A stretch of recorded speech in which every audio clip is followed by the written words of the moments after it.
Halo Tribuners, Anda sedang menyaksikan live update Tribun News edisi Jumat 20 Agustus 2021 siang. Kami akan menyajikan informasi terkini dari berbagai daerah yang akan dilaporkan secara langsung oleh reporter kami di lapangan. Bersama saya Dea Mita, inilah live update selengkapnya.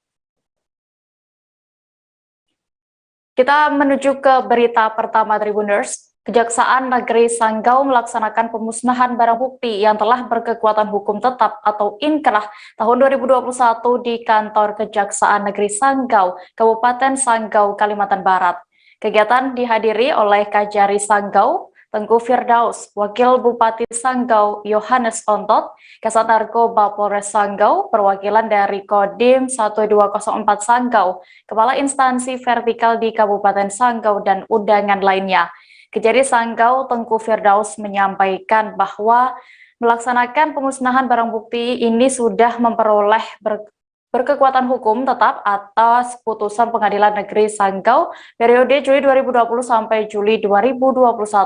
Dan untuk mengetahui lebih detailnya, sudah bergabung bersama kami rekan jurnalis Tribun Pontianak, Henry Cornelius, yang akan menyampaikan laporan. Halo Henry. Iya, Dea. Henry, bisa Anda informasikan bagaimana terkait suasana pemusnahan barang bukti yang sudah berkekuatan hukum tetap ini? Bisa Anda jelaskan? Iya, Dea. Kejaksaan Negeri Sanggau melaksanakan pemusnahan barang bukti yang telah berkekuatan hukum tetap atau inkrah tahun 2021 atas putusan Pengadilan Negeri Sanggau periode Juli 2020 sampai dengan Juli 2021 di kantor Kejaksaan Negeri Sanggau. Ya, untuk barang bukti narkotika dimusnahkan dengan cara dilarutkan dengan air di dalam blender, kemudian dilakukan blender. Kemudian barang bukti lainnya yakni berupa rojok dan parang dimusnahkan dengan cara digerenda. Kemudian ada juga barang bukti yang dimusnahkan dengan cara dibakar di tempat yang sudah disediakan. Begitu, Dea. Ya, oke, Henry. Lalu terkait prosesi pemusnahan barang bukti kali ini, berapa perkara yang dilakukan? Ya, adapun pemusnahan barang bukti yang telah berkekuatan hukum tetap atau inkrah tahun 2021 ini terdiri dari 105 perkara, terdiri dari perkara narkotika, perjudian, penggelapan, dan sebagainya. Begitu. Iya, lalu kasus apa yang paling mendominasi dari perkara yang dilakukan pemusnahan barang bukti lainnya tersebut, Henry? Ya, mengutip dari statement Kajari Sanggau Tengku Firdaus yang mengatakan bahwa yang menonjol atau mendominasi dari 105 perkara yang dimusnahkan barang buktinya itu adalah perkara narkotika atau sekitar 90% dari total perkara tersebut. Begitu. Ya, terima kasih. Baik. Tribuners, tadi rekan Henry sudah berhasil mendapatkan keterangan dari Wakil Bupati Sanggau Yohanes Ontot dan juga Kajari Sanggau Tengku Firdaus. Berikut liputan lengkapnya untuk Anda. Baik, saya kira hari ini sudah kita saksikan bersama, kita bersama-sama hadir dalam kegiatan pemusnahan barang bukti dari putusan pengadilan yang inkrah. Dan tadi sudah dijelaskan oleh Pak Kejari bahwa dari 100 sekian kasus yang hari ini barang-barang bukti sudah kita musnahkan. Yang paling menonjol sudah dijelaskan narkotika. Nah, tadi dalam sambutan saya sudah saya ingatkan bahwa memang narkotika ini sesuatu yang memang juga sangat menakutkan bagi kita sebagai warga negara Indonesia, karena pembunuhan manusia yang disebut silent, ya kan, yang diam-diam tapi mematikan generasi muda kita. Dan narkotika ini memang sudah merebak sampai ke kampung-kampung. Kalau karena itu keikutsertaan masyarakat ya untuk memberikan informasi kepada aparat penegak hukum ini tentu menjadi hal yang sangat penting. Karena kalau tidak juga tidak bisa. Bagaimana kita mau membasmi atau perintah presiden perang melawan narkoba kalau kita lapisan masyarakat dan kita semua sebagai warga negara tidak membantu kebijakan pemerintah kita membasmi narkotika ini. Ya. Dan tentu kita mengapresiasi kinerja aparat penegak hukum. Ya. Dengan demikian rupa melacak sampai di mana barang ini beredar. Ya, tentu ini belum tuntas barang ini.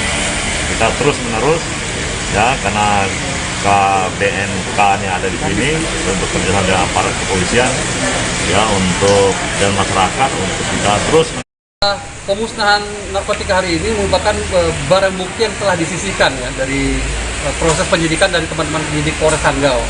Jadi berdasarkan amanat undang-undang pada saat proses penyidikan itu barang bukti yang disita serta-merta dimusnahkan, disisihkan sebagian untuk dibawa ke persidangan. Nah, hari ini kita musnahkan. Total gramnya nanti saya sampaikan mungkin detailnya berapa gram, tapi ada sekitar 72 ya perkara narkotika yang kita musnahkan hari ini. Melaksanakan kegiatan pemusnahan barang bukti yang sudah memperoleh kekuatan hukum tetap atas putusan Pengadilan Negeri Sanggau periode Juli 2020 sampai Juli 2021. Nah, hari ini ada 105 perkara yang terdiri dari perkara narkotika, perjudian, ada persetubuhan, kemudian ada penggelapan dan sebagainya. Yang menonjol dari 105 perkara tersebut itu ada 90% perkara narkotika. Nah, hari ini kita laksanakan pemusnahan karena memang perkara ini sudah inkrah. Terkendalanya terkendalanya pemusnahan barang bukti ini karena memang masih ada beberapa perkara yang masih dilakukan upaya hukum. Jadi hari ini kita laksanakan karena memang sudah inkrah ada 105 perkara. Yang menonjol memang masih mendominasi perkara narkotika. Beralih ke Jawa Barat, Tribuners, pemerintah Kota Bogor melalui Dinas Kesehatan Kota Bogor terus melakukan upaya percepatan vaksinasi. Salah satu cara yang dilakukan adalah dengan memperbanyak tempat vaksinasi dan menambah tim relawan serta vaksinator untuk membantu proses vaksin. Dari sisi tempat pelaksanaan, Dinas Kesehatan Kota Bogor menggandeng para pengusaha, diantaranya adalah Ria Busana dan Kanama Resto. Kegiatan vaksinasi di Kanama Resto dilaksanakan untuk para tenaga kesehatan, yakni booster menggunakan vaksin Moderna. Detail informasinya akan disampaikan langsung oleh rekan wartawan Tribun News Bogor, Lingga Arfian, yang kini sudah bergabung bersama kami. Halo Lingga. Iya, Dea. Lingga, bisa Anda informasikan bagaimana proses percepatan vaksinasi di Kota Bogor saat ini?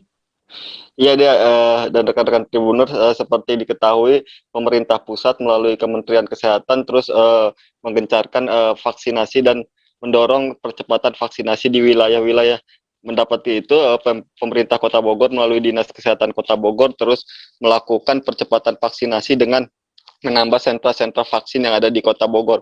Salah satunya adalah dengan menggandeng berbagai instansi dan beberapa pengusaha yang ada di Kota Bogor. Hingga saat ini ada sekitar 24 sentra vaksin yang bisa digunakan untuk masyarakat dan nakes serta targeted lainnya, seperti itu, Dea. Ya, Lingga, tadi disebutkan Pemkot juga menggandeng pihak pengusaha. Lalu seperti apa teknisnya dalam vaksinasi kali ini? Ya, Dea, benar sekali. Tadi ada berbagai pengusaha yang digandeng oleh pemerintah Kota Bogor melalui Dinas Kesehatan. Artinya adalah para pengusaha ini mempersiapkan berbagai tempat dan fasilitas. Salah satunya adalah Kanama Resto, kemudian ada juga di Puri Begawan dan ada di beberapa mall lainnya. Pelaksanaan vaksinasi di tempat-tempat sektor unit bisnis tersebut dilaksanakan untuk terus menambah tempat-tempat lokasi vaksin yang bisa diakses masyarakat, sehingga masyarakat yang ingin melakukan vaksinasi bisa dengan cepat gitu dan mudah. Selain itu juga vaksinasi yang dilakukan di Kanama Resto ini adalah vaksinasi untuk booster nakes, artinya merupakan vaksinasi ketiga untuk para nakes, sehingga para nakes yang bertugas ini bisa lebih aman gitu karena sudah mendapat booster ketiga, seperti itu, Dea. Iya, lalu untuk saat ini sudah berapa persen capaian vaksinasi di Kota Bogor, Lingga? Iya, Dea, dari sekitar total 800.000 lebih target vaksinasi di Kota Bogor, hampir sekitar 400.000 yang sudah divaksin, artinya adalah sekitar 51% yang sudah divaksin. Saat ini pemerintah Kota Bogor juga terus menggencarkan vaksinasi karena Pemkot juga mengejar PPKM selanjutnya, yang berharap bahwa Bogor akan mendapatkan PPKM level 3 sehingga sektor unit usaha bisa segera dibuka dengan adanya percepatan vaksinasi ini. Seperti itu, Dea. Ya, Tribuners, tadi rekan Lingga juga berhasil mendapatkan keterangan dari Ketua Panitia Acara Vaksinasi Massal di Kanama Resto. M. Rizal Ansori, berikut wawancara selengkapnya untuk Anda. Baik, kami perkenalkan diri dulu. Saya Rizal selaku Ketua Panitia. Kami dari Ria Busana bekerja sama dengan Kanama Resto mengadakan program vaksinasi massal. Tujuan dari kegiatan ini kita melihat ya sama-sama perkembangan pandemi yang begitu dahsyat gitu, dan pemerintah juga mencoba mengejar ya supaya program vaksinasi untuk terciptanya herd immunity itu bisa berjalan dengan baik. Nah, kami melihat peluang untuk kami berkontribusi gitu kepada masyarakat, bekerja sama dengan dinas kesehatan, dinas sosial untuk berkontribusi mengadakan vaksinasi massal di tempat kami ya. Jadi dalam proses pelaksanaan program vaksinasi massal seperti yang kita lihat, kami juga tidak hanya menyediakan fasilitas yang memadai gitu, yang cukup baik bagi sasaran vaksin. Kami juga membagikan voucher belanja, kami sediakan minum, seperti itu. Ini artinya membantu percepatan vaksinasi. Salah satunya membantu pemerintah untuk percepatan vaksinasi, ya begitu. Dengan akses yang mudah diharapkan masyarakat juga memiliki antusiasme ya, sehingga target sasaran tercapai. Berapa per hari targetnya harapannya tercapai, seperti itu. Kalau untuk target sendiri berapa per hari? Untuk hari ini? Untuk hari ini adalah sasaran nakes sekota Bogor. Target antara 200 sampai 500, seperti itu. Pelaksananya berapa hari, Pak? Untuk nakes 1 hari. Sebenarnya kita tidak hanya tempat, kita menyediakan voucher, juga konsumsi ya. Untuk tenaga kesehatan, snacknya juga kita sediakan, seperti itu.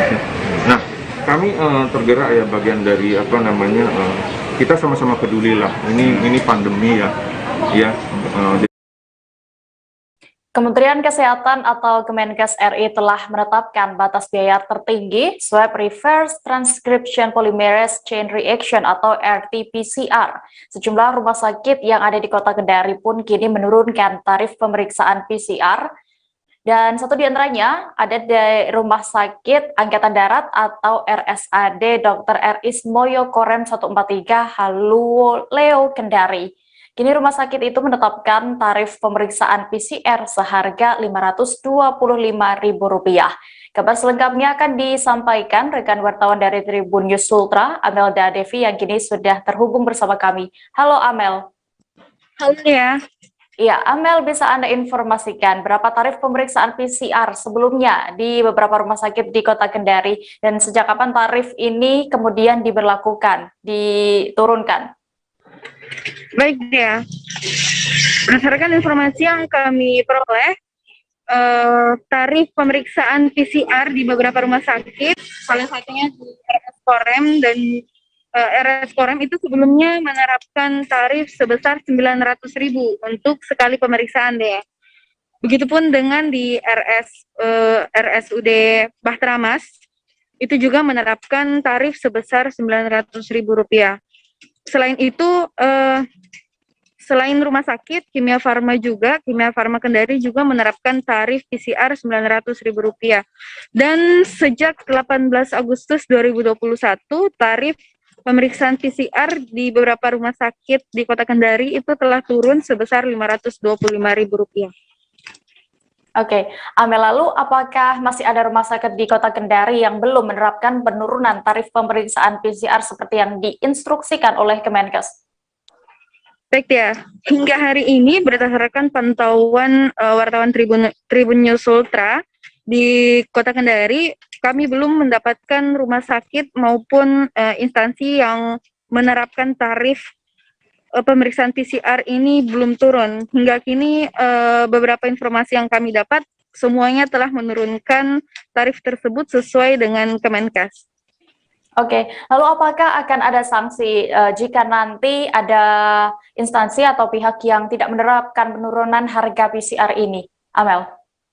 Iya deh, seperti yang disampaikan juga oleh Kepala Dinas Kesehatan Kota Kendari, Ibu Rahminingrum, bahwa penurunan ini merupakan perintah dari pusat, dari Kemenkes, sehingga apabila didapati nanti ada yang tidak menerapkannya, pasti akan diberikan sanksi. Namun, sanksi tersebut bukan dari Dinas Kesehatan Kota Kendari, melainkan langsung dari Kemenkes itu sendiri. Oke. Demikian ya. Baik, terima kasih rekan Tribun News Ultra, Amelda Devi untuk informasinya dari Kota Kendari. Selamat kembali bertugas. Tribuners, kami akan kembali dengan informasi menarik lainnya. Selesai jeda sejenak, tetaplah di Live Update. Oke, apa kabar Bang Ariski di sini untuk strateginya? Kalau saya sendiri di Game 37 ini yang semalam baru mulai, apa yang saya dirasakan udah Kak Fernita? Sebenarnya aku nggak ngerasa itu penangkapan atau penggerbegan atau apapun itu, karena gini loh, posisinya aku Kriteria. Jadi kita mengenal disebut dengan stroke yang tidak berdarah dengan stroke yang berdarah. Stroke yang tidak berdarah itu biasanya ditandai dengan adanya penyumbatan. Kalau itu penyumbatan di sini mungkin pikirnya tidak ke situ kali ya, tapi kalau di Korea atau di Kamboja itu ada beberapa paper yang saya itu mas, ya dulunya tukang koran. Oh gitu ya, Tukang koran. ya saya baca itu Pak. Tuh kan pernah baca kan? Ya. Jadi kalau saya jadi pangdam itu udah bersyukur banget. si anak ini dijadikan sebagai tersangka begitu. Ya, kalau ini kita bicara yang di luar kasus Sidoarjo ya. Dengan nama hujan shower, di mana terdapat batas jelas antara daerah hujan dan tidak hujan yang biasanya terjadi pada fase awal mature stage atau tahap berbahaya dewasa. itu Kang. Jadi mulai artinya terjadinya perlembekan. Nah itu untuk penetrasi akan sulit begitu ya. Dok, saya ini menurut saya memang tidak mudah, bukan urusan tanah diambil. Kalau misalnya Amerika Serikat sekarang, Rasulullah mengatakan dalam sebuah hadis bahwa berpuasa di 6 hari Syawal itu. Oke, apa kabar Bang Ariski di sini untuk strateginya? Kalau saya sendiri di Game 37 ini yang semalam baru mulai, Apa yang saya dirasakan udah Kak Fernita? Sebenarnya aku nggak ngerasa itu penangkapan atau penggerbegan atau apapun itu, karena gini loh, posisinya aku Kriteria. Jadi kita mengenal disebut dengan stroke yang tidak berdarah dengan stroke yang berdarah. Stroke yang tidak berdarah itu biasanya ditandai dengan adanya penyumbatan. kalau itu penyumbatan di sini mungkin pikirnya tidak ke situ kali ya, tapi kalau di Korea atau di Kamboja itu ada beberapa paper yang Saya itu mas, ya dulunya tukang koran. Oh gitu ya, Tukang koran. ya saya baca itu Pak. Tuh kan pernah baca kan? Ya. Jadi kalau saya jadi pangdam itu udah bersyukur banget. si anak ini dijadikan sebagai tersangka begitu. Ya, kalau ini kita bicara yang di luar kasus Sidoarjo ya. Dengan nama hujan shower, di mana terdapat batas jelas antara daerah hujan dan tidak hujan yang biasanya terjadi pada fase awal mature stage atau tahap Berbahaya dewasa. itu Kang. Jadi mulai artinya terjadinya perlembekan. Nah itu untuk penetrasi akan sulit begitu ya. Dok, saya ini menurut saya memang tidak mudah, bukan urusan tanah diambil. Kalau misalnya Amerika Serikat sekarang, Rasulullah mengatakan dalam sebuah hadis bahwa berpuasa di 6 hari Syawal itu. Oke, apa kabar Bang Ariski di sini untuk strateginya? kalau Kembali di Live Update Tribuners, kita menuju ke kabar berikutnya. Pemberlakuan jam malam dan penyekatan di beberapa ruas jalan di Kota Banjarmasin diberlakukan sejak tanggal 18 Agustus 2021 kemarin. Petugas yang berjaga saat melakukan penyekatan merupakan petugas gabungan, polisi, TNI, dan Dishub. Semua pengendara baik motor atau mobil yang hendak memasuki Kota Banjarmasin akan wajib menjalani pemeriksaan KTP, surat vaksin, atau surat kesehatan swab antigen.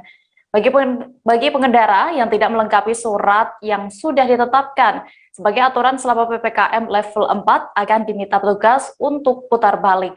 Untuk mengetahui lebih detailnya sudah bergabung bersama kami rekan jurnalis Banjarmasin Pos, Apung, yang akan menyampaikan laporan. Halo Apung.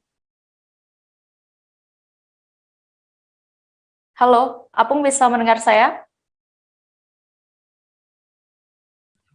ya halo. Ya, Apung, bisa Anda informasikan dalam rangka apa pemberlakuan jam malam ini diberlakukan di Banjarmasin? Jadi pemberlakuan jam malam di Kota Banjarmasin ini terkait dengan pemberlakuan PPKM level 4 yang sudah berlangsung sejak beberapa minggu yang lalu. Jadi untuk di Banjarmasin sendiri itu pemberlakuan PPKM terus-menerus diperpanjang.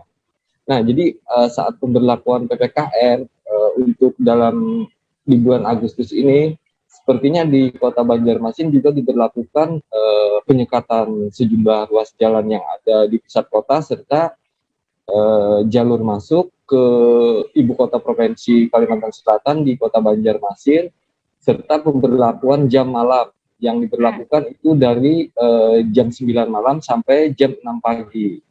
Nah, saat pemberlakuan jam malam itu petugas berjaga-jaga di pusat kota sama ini di pintu-pintu masuk Kota Banjarmasin, yang mana untuk masyarakat yang mau memasuki Kota Banjarmasin itu menggunakan kendaraan roda 2 atau 4 itu wajib menunjukkan KTP, surat vaksin, sama ini surat kesehatan antigen. Seperti itu, Mbak Dea. Ya, oke. Berdasarkan informasi yang Anda himpun, Apung, ada berapa titik yang dilakukan penyekatan oleh petugas di Kota Banjarmasin? Nah, jadi untuk titik penyekatan sendiri itu di perbatasan seperti di perbatasan Kabupaten Banjar dan Kota Madia Banjarmasin itu ada di 3 titik. Salah satunya di Sungai Lulut, yang kedua di pintu masuk Jalan Ayani kilometer 6 Banjarmasin, yang ketiga itu di Jalan Lingkar Selatan, yang mana itu memang akses untuk menuju Kota Banjarmasin. Dan satu titik lagi itu berada di perbatasan Kota Banjarmasin dengan Kabupaten Baritokuala, yang mana jalan tersebut merupakan akses masuk itu termasuk jalan lintas provinsi antara Provinsi Kalimantan Tengah dan Kalimantan Selatan. Seperti itu, Mbak Dea. Ya, lalu apakah sudah ada efek yang dirasakan oleh masyarakat saat pemberlakuan jam malam ini? Nah, jadi efek yang dirasakan masyarakat seperti juga di provinsi-provinsi lain, mereka menganggap pemberlakuan jam malam ini sangat, terutama itu pelaku UMKM ya, itu mereka sangat dirugikan karena keterbatasan mereka untuk ini menggelar usaha itu jadi terbatas. Nah, jadi untuk PPKM sendiri di Banjarmasin itu sudah berlangsung hampir 3 minggu, kalau nggak salah 3 minggu lebih. Jadi mereka sangat merasakan dampaknya, terutama pelaku-pelaku usaha ya, pelaku-pelaku usaha menengah ke bawah, pelaku usaha mikro, itu mereka sangat merasakan dampaknya karena dari segi penghasilan mereka sangat merasakan, bahkan ada pelaku MKM yang dari awal itu menutup usahanya. Jadi mereka awal diberlakukan PPKM mereka sangat mendukung ya, karena karena saat ini terus-menerus diberlakukan PPKM, akhirnya mereka juga merasakan bagaimana dampak yang dirasakan gitu ya, terutama dari segi penghasilan, sedangkan mereka ada tuntutan untuk memberikan gaji kepada karyawan-karyawan mereka. Seperti itu, Mbak Dea. Iya, lalu sebenarnya apa faktor yang menjadikan PPKM level 4 di Banjarmasin masih terus diperpanjang? Nah, jadi pemberlakuan PPKM level 4 yang terus diperpanjang di Kota Banjarmasin ini karena peningkatan drastis ini orang yang terpapar virus COVID-19. Nah, bahkan di Kota Banjarmasin sendiri dalam 1 bulan terakhir ini lalu lalang mobil ambulan itu hampir nyambung ya dari pagi ke pagi, itu tidak ada henti-hentinya. Berarti kan orang yang terpapar COVID ataupun orang yang meninggal karena COVID itu memang mengalami peningkatan drastis di Kota Banjarmasin. Nah, jadi untuk menekan penyebaran itu pemerintah setempat melakukan PPKM terus diperpanjang. Ya, baik. Terima kasih rekan Apung, dan tadi juga rekan kami Tribuners sudah melakukan wawancara bersama seorang pelaku UMKM di Kota Banjarmasin, Happy Bima. Berikut liputan lengkapnya untuk Anda.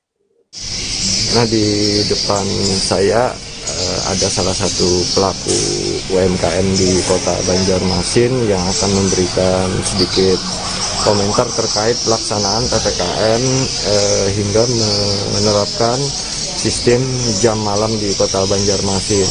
Jadi menurut Mas Happy, pemberlakuan jam malam di Banjarmasin seperti apa?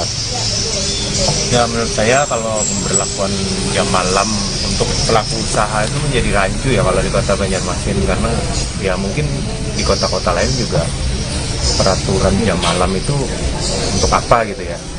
Kalau untuk pelaku usaha, apakah pagi, siang, dan sore itu tidak ada terdampak dengan COVID? Apakah COVID juga hanya akan kena pada saat malam hari gitu ya? Akan menjadi tidak relevan ketika jam malam itu diberlakukan ke pelaku usaha yang kafe misalnya, walaupun pengunjung sudah berkurang, kita juga memberlakukan take away gitu ya. Apa jadinya, apa bedanya kalau cut loh? Ya sebenarnya kan aktivitas yang ramai itu malah di pasar-pasar tradisional di pagi dan siang hari gitu ya. Apakah memang efektif ketika pemberlakuan jam malam itu diberlakukan untuk kafe-kafe yang beroperasi pada malam hari, sementara pengunjung juga sangat menurun sekali gitu. Untuk penghasilan sendiri selama pelaksanaan. Setelah hampir 2 tahun dilakukan secara daring, kini proses pembelajaran tatap muka tingkat PAUD, TK, SD, dan SMP kembali dilakukan di Kota Tanjung Pinang. Kebijakan itu setelah dikeluarkannya surat edaran Dinas Pendidikan Kota Tanjung Pinang tentang pembelajaran tatap muka, di mana ada masa pemberlakuan pembatasan kegiatan masyarakat atau PPKM level 3 Coronavirus Disease 2019 di Kota Tanjung Pinang. Pantauan tribunbatam.id di lapangan tampak sejumlah rumah sekolah di Kota Gurindam ini sudah ada aktivitas belajar mengajar. Selengkapnya akan disampaikan rekan jurnalis Tribun Batam, Ilham Muhammad yang kini sudah terhubung bersama kami. Halo Ilham. Halo rekan Dea.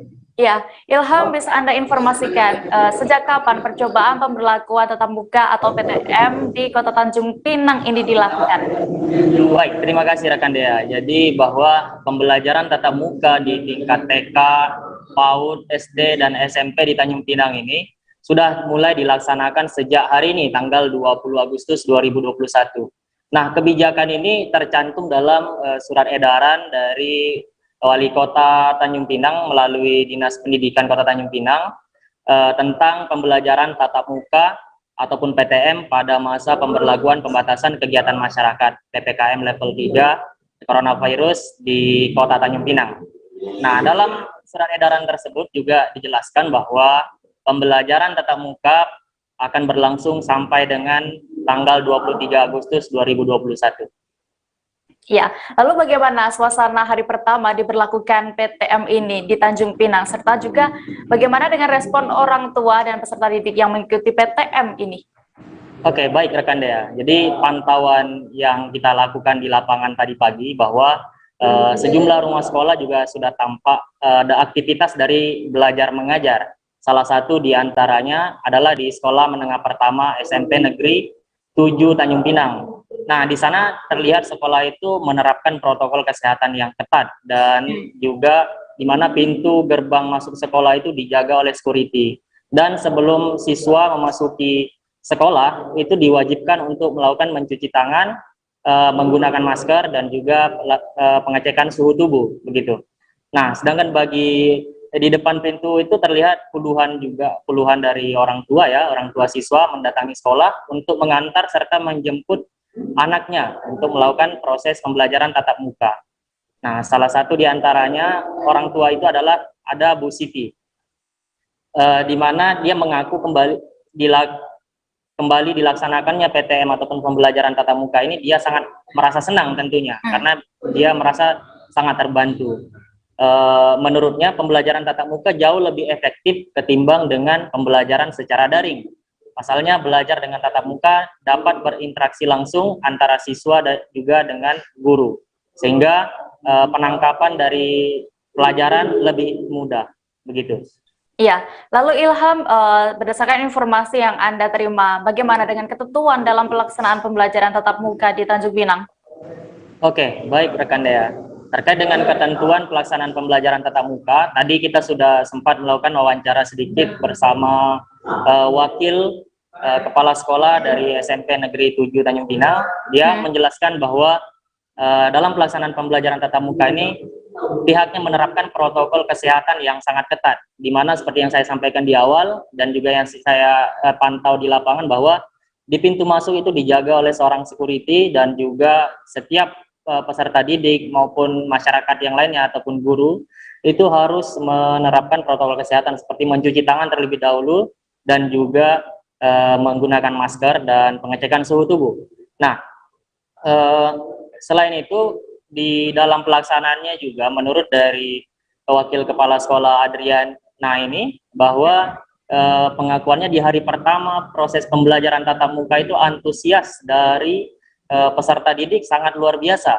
Pasalnya pembelajaran tatap muka di sekolah SMP Negeri 7 Tanjung Pinang ini dilakukan dengan 2 shift. Untuk shift pertamanya itu ada jam 7 dan juga jam 9. Di mana menurut pengakuan dari Adriana bahwa pada pukul 7 pagi hari tadi bahwa sangat ramai dan antusias semangat dari siswa itu untuk melakukan belajar, di mana jauh sebelum pukul masuk untuk pembelajaran para siswi atau siswa-siswi ataupun peserta didik ini sudah terlebih dahulu memasuki hadir di sekolah. Jadi ibaratkan jauh semangatnya lebih terasa ketimbang proses pembelajaran daring. Demikian ya. Baik, Tribuners, tadi rekan Ilham sudah melakukan wawancara bersama Wakil Kepala Sekolah SMPN 7 Tanjung Pinang, Adriana Fitriani SPD, dan juga Marliana, salah seorang orang tua peserta didik. Berikut liputan lengkapnya. Melalui wali kelas itu sepertinya mereka antusias sekali. Jadi pagi-pagi tadi sebelum jam 7 mereka sudah hadir, alhamdulillah. Kayaknya semangat gitu kan, orang tuanya pun sudah semangat juga anaknya mau tatap muka, karena ya tahulah daring kan. Iya. Daring itu kita materi yang diberikan guru itu nggak maksimal. Iya. Kemudian anak nerimanya pun kayak kurang paham gitu kan. Betul. Tidak ada pembelajaran tatap muka itu tadi kan, langsung kan. Iya. Jadi kayaknya mereka semangat sepertinya. Jadi untuk proses pembelajaran tatap muka ini gimana? Itu per shift atau gimana sih? Kita pakai 2 shift. Oh, 2 shift. Karena satu kelas itu kan rata-rata jumlah kita 40/1. Jadi kita buat 2 shift. Shift pertama 20, shift kedua sisanya. Ada yang 20, ada yang 21. Ini kan berarti shift pertama pagi ya? Shift keduanya siang, sore? Siang kalau hari Jumat ini kan pendek nih. Iya. Hari Jumat shift keduanya jam 9:30. Oh, diambil pagi juga ya karena mau Jumatan ya. Sampai jam 12 aja. Jam 12. Oh. Iya. Itu sampai jam 12. Itu karena satu mata pelajaran itu hanya 30 menit. Oh. Kalau jam biasa kan kita 40. Iya. Jadi karena situasi seperti ini kita ambil 1 jam itu 30 menit aja. Baik. Oh iya Bu, harapan Ibu lah sedikit dengan dibukanya pembelajaran tatap muka kembali nih Bu ke depan seperti apa? Harapan kami sekolah ya memang sangat besar sekali, mudah-mudahan situasi ini berkelanjutan terus-menerus dan pandemi ini segera berakhir. Karena kita guru pun rasanya gimana ya, kayaknya susah juga kalau melalui daring ini, jadi terbatas gitu, kita memberikan materi ke anak terbatas dan anak pun terbatas menerimanya. Jadi kami sangat senang sekali dimulai. Kenapa? Ibu Marlia. Ibu Marlia. Senang nggak Bu sama kebijakan sih, sekarang? Juga ya, masalahnya kan COVID ini bukan main-main nih, banyak cemas Bu ya? Anak-anak cemas walaupun udah divaksin nggak aman juga. Jadi anaknya udah divaksin berarti ya? Tapi tetap protokol kesehatan lah Bu. Iya. Tapi tetap cemas Bu ya? Cemas jelas. Kalau anak kan anak disayang. Iya. Oh iya Bu. Kalau selama belajar daring kemarin gimana Bu menurut Ibu? Bagus daring. Iya. Kenapa bagus Bu? Kayaknya lebih fokus sama daring sih. Kalau misalnya mau ujian tuh anak-anak udah siap. Kalau anak sekolah ini kan kita nak siap-siap ini gitu. Iya. Khawatir kan anak sekolah kan. Betul. Di rumah. Bagusnya di rumah. Apalagi kondisi masih seperti ini ya. Kan yang pemimpin kita aja pada tewas kita. Iya. Aman lah. Masih mudah-mudahan bersama-sama. Iya. Kita beli paket. Beli paket belajar di rumah ya. khawatir kan kawan-kawannya begitu aman. Betul. Oke, makasih Bu. Makasih Bu ya.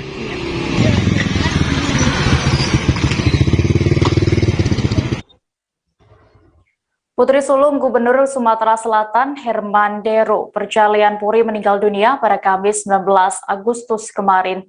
Almarhumah sempat dirawat di RSMH Palembang selama lebih dari sepekan. Sebelumnya Perja hamil anak kembar dan sudah dilahirkan secara operasi sesar. Kondisi Perjalian Puri menurun seusai melahirkan anaknya.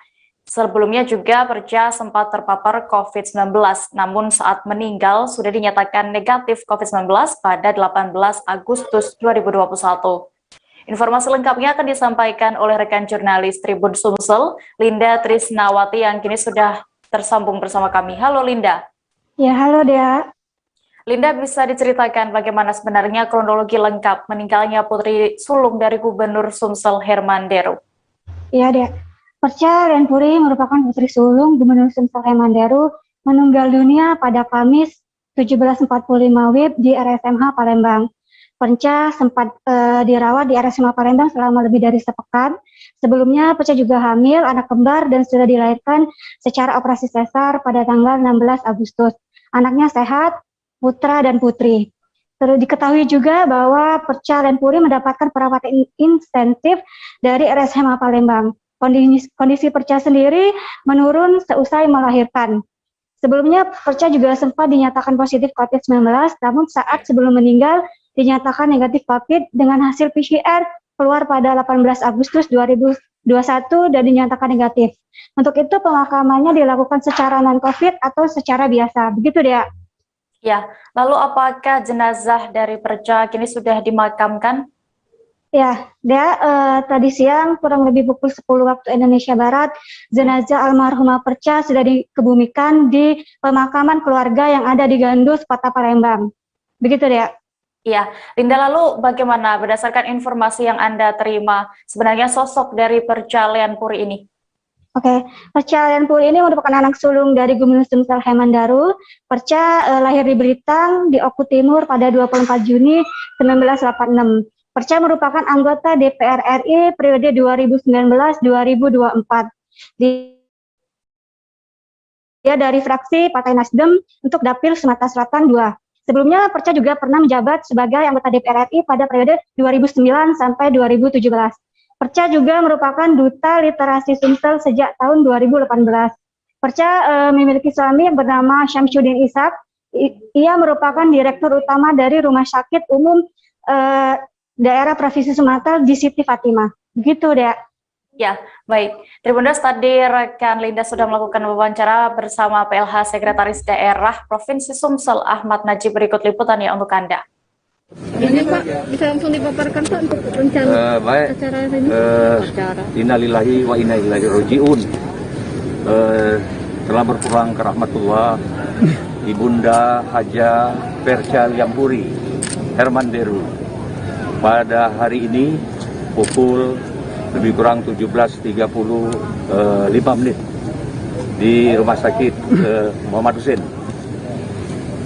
Dari laporan saya Pak Gubernur, saya menyampaikan diberikan izin oleh beliau, insya Allah jenazah almarhumah Ibu Perjalian Puri Herman Deru akan dikebumikan besok di makam keluarga Gandus pukul lebih kurang 11.30 antara jam 11 sebelum Jumat, dan berdasarkan hasil 2 hari di PCR beliau negatif. Jadi pemakaman insya Allah akan dilaksanakan secara umum. Selanjutnya kami sampaikan mewakili keluarga Bapak Gubernur, mohon doa semoga almarhumah ditempatkan di surga Allah Subhanahu wa taala. Diampuni dosa-dosanya. Dan bagi keluarga yang ditinggalkan khususnya. Kami akan kembali seusai jeda berikut Tribuners, tetaplah di live update. Oke, apa kabar Bang Arif di sini untuk strateginya?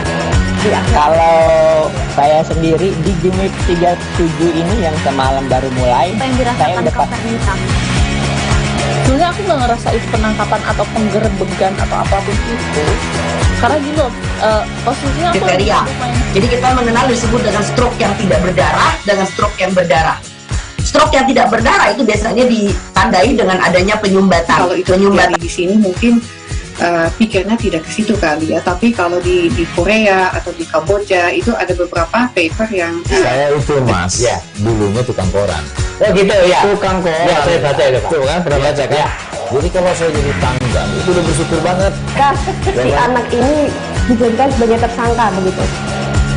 Ya kalau ini kita bicara yang di luar kasus Sebongombo ya. Dengan nama hujan shower, di mana terdapat batas jelas antara daerah hujan dan tidak hujan yang. Terima kasih Tribuners, Anda masih setia menyaksikan live update. Kita menuju kabar berikutnya dari Nusa Tenggara Timur. Pejuang asal NTT, Yuriko Guterres, diberikan bintang tanda jasa sebagai salah satu pejuang bagi sewaktu gejolak Timur Timur pada 22 tahun lalu. Yuriko bersama warga ex Timor Timur bertahan untuk membela NKRI. Namun penghargaan yang diberikan secara langsung oleh Presiden Joko Widodo menjelang peringatan HUT RI ke-76 kemarin belakangan menjadi polemik dan ditentang beberapa kalangan. Detail informasinya akan disampaikan langsung oleh rekan wartawan Pos Kupang Irfan Hoy yang kini sudah bergabung bersama kami. Halo Irfan. Halo Dea, selamat siang. Iya, Irfan, bisa Anda jelaskan sebenarnya apa yang menjadi penyebab penghargaan yang diterima oleh Yuriko Guterres ini menjadi pro dan kontra? Baik Dea, Eriko sendiri beberapa waktu lalu pada perayaan 17 Agustus, beberapa hari yang lalu, dia menyampaikan pernyataannya terkait dengan pro kontra terhadap bintang jasa yang diterima. Eriko sendiri dituding terlibat dalam kasus HAM, dugaan pelanggaran HAM yang terjadi 22 tahun yang lalu ketika terjadi gejolak lepasnya provinsi ke-27 waktu itu provinsi Timor Timur yang kini berubah nama menjadi Timor Leste. Nah, Eriko ini kemudian dituding dan dijebloskan ke penjara melalui dakwaan sekitar 10 tahun penjara. Namun setelah tahun 2008 dia mengajukan peninjauan kembali dan dibebaskan. Demikian ya.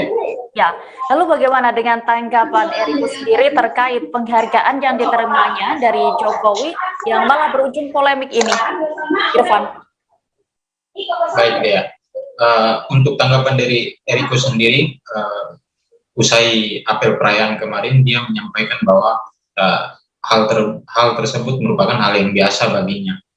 Akan tetapi dia menegaskan kembali bahwa sebagai warga negara Indonesia dia patut untuk menerima penghargaan tersebut, apalagi dia mati-matian sewaktu tragedi 22 tahun yang lalu dia mati-matian bersama dengan warga lainnya bertahan demi NKRI, dan dia juga optimis Presiden Joko Widodo tidak menganulir kembali pemberian tanda jasa itu. Demikian ya. Ya, lalu bagaimana tanggapan Dewan Pimpinan Pusat Unit Timur sendiri mengenai penghargaan dari Jokowi ini dan kasus pelanggaran HAM yang disebut dilakukan oleh Eriko Guterres di Timor Timur? Baik ya, tanggapan dari Sekjen Untas Florencia Vieira pada saat bersamaan di perayaan 17 kemarin, dia menyampaikan apresiasi kepada Presiden Joko Widodo atas penghargaan yang diberikan kepada Ketua Untas Unit Timor Aswain atau Untas Eriko Guterres.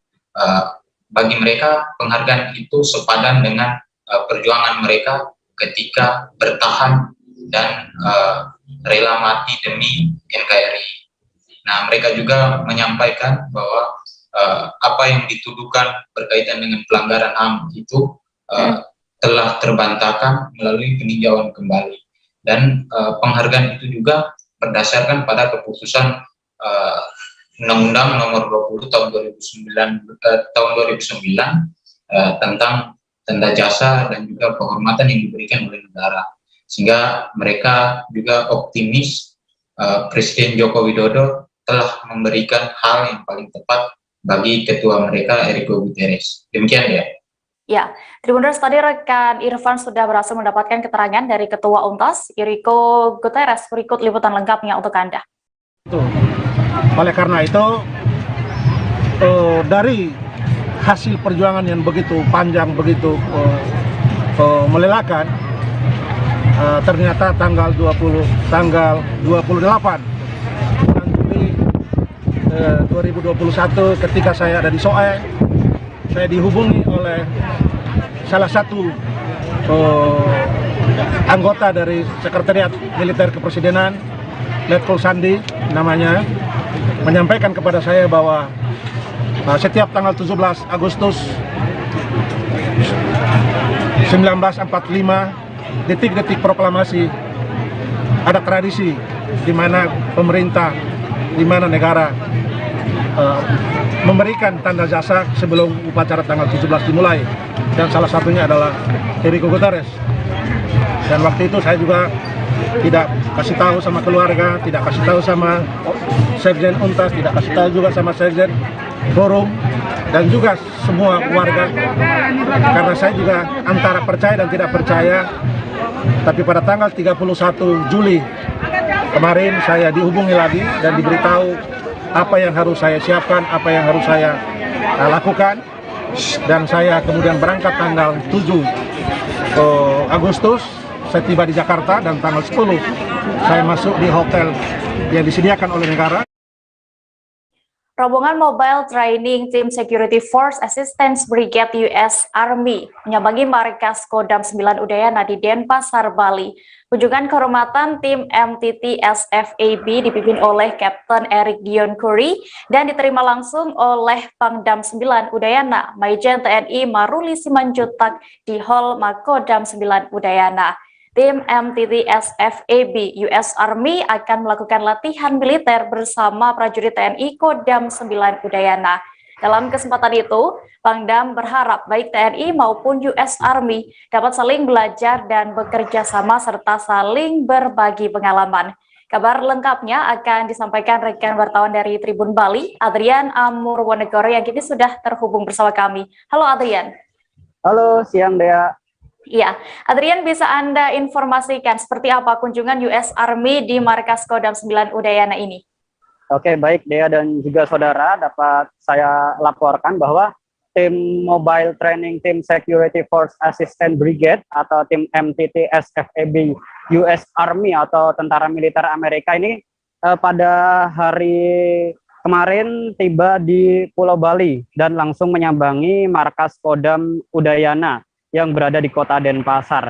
Mereka melakukan kunjungan kehormatan dan bertemu langsung dengan Pangdam Udayana, Maijen TNI Maruli Simanjuntak.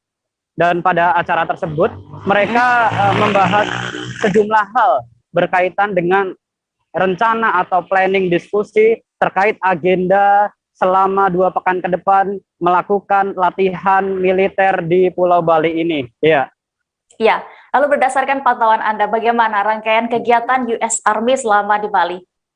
Ya, Dea. Jadi pada mulai hari ini, ya, tim dari US Army ini mulai melakukan latihan militer bersama tim satuan jajaran dari Kodam Udayana dari Batalion Infanteri 900 Satya Bakti Wirotama di Buleleng yang akan dilangsungkan pada tanggal 19 hingga 24 Agustus mendatang, dan selanjutnya mereka akan melanjutkan kegiatan di Unit Mekanis 741 Garuda Nusantara di Jembrana pada tanggal 27 Agustus hingga 1 September. Dan menariknya Dea, jadi latihan-latihan militer ini tidak hanya mereka dalam agenda latihan tempur, latihan tembak, latihan perang di medan-medan perang, tapi mereka juga melakukan kegiatan-kegiatan tradisional di Indonesia, seperti mereka juga akan melakukan nantinya ada fun games di dalam rangkaian kegiatan selama 2 minggu di Bali ini. Mereka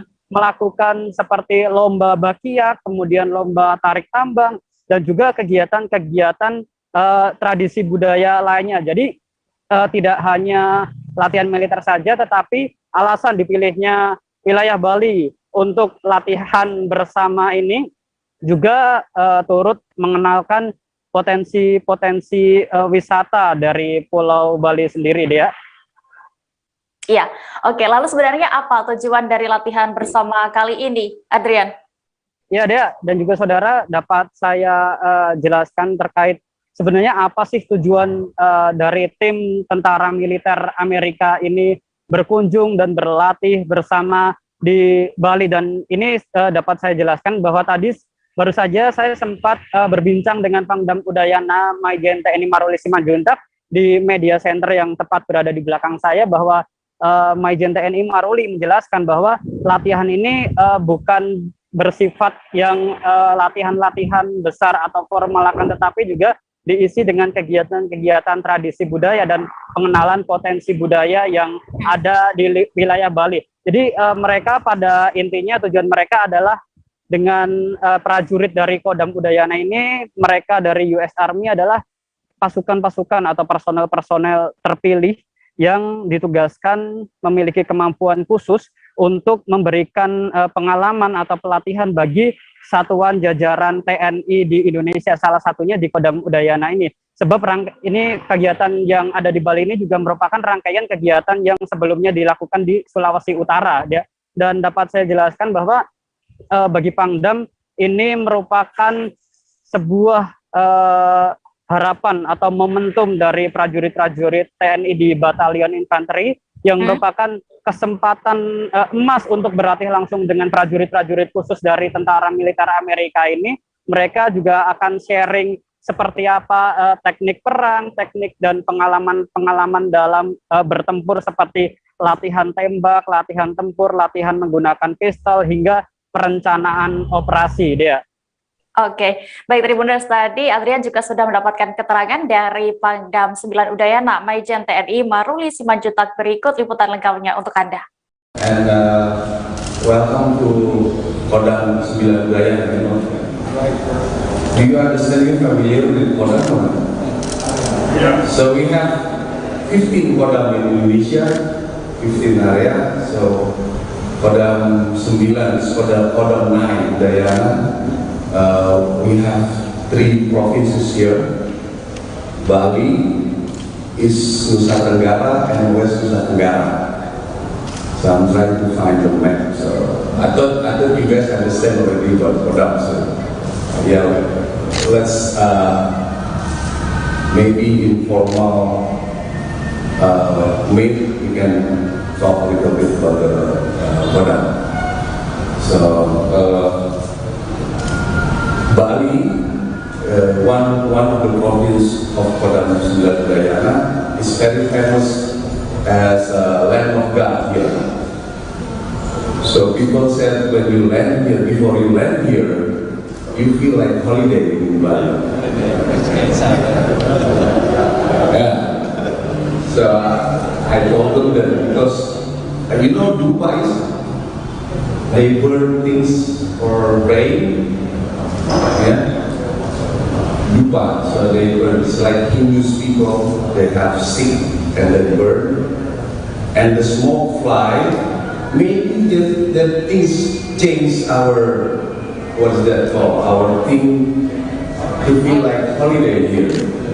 Yeah. So yeah, but you guys here have a mission to join together here, training. So I thought 5 days is not enough. Dari Bali kita beralih ke Banten, Tribuners. Kejaksaan Negeri Kota Cilegon menetapkan Kepala Dinas Perhubungan UDA menjadi tersangka kasus dugaan suap.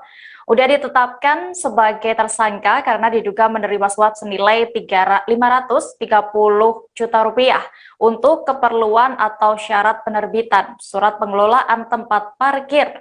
Kejari Cilegon sudah memeriksa 15 saksi dalam memiliki 2 alat bukti. Dengan ditetapkan sebagai tersangka, udah ditahan selama 20 hari ke depan di Lapas Kelas 2A Cilegon. Untuk mengetahui lebih detailnya sudah bergabung bersama kami rekan jurnalis Hairul Ma'arif yang akan menyampaikan laporan. Halo Hairul. Ya, halo Dea. Iya, Hairul, bisa Anda informasikan, jelaskan bagaimana kronologi kasus ini? Ya, terima kasih.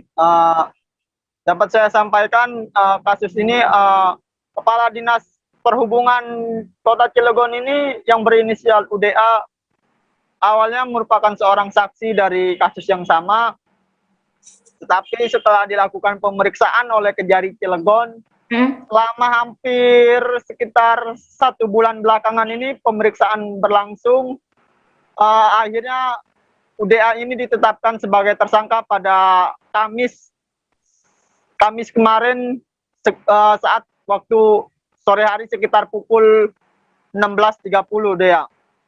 UDA keluar dari kantor Kejari dengan menggunakan pakaian rompi tahanan berwarna merah beserta menggunakan masker berwarna hitam, memasuki mobil tahanan Dea. Kasus UDA ditetapkan menjadi tersangka atas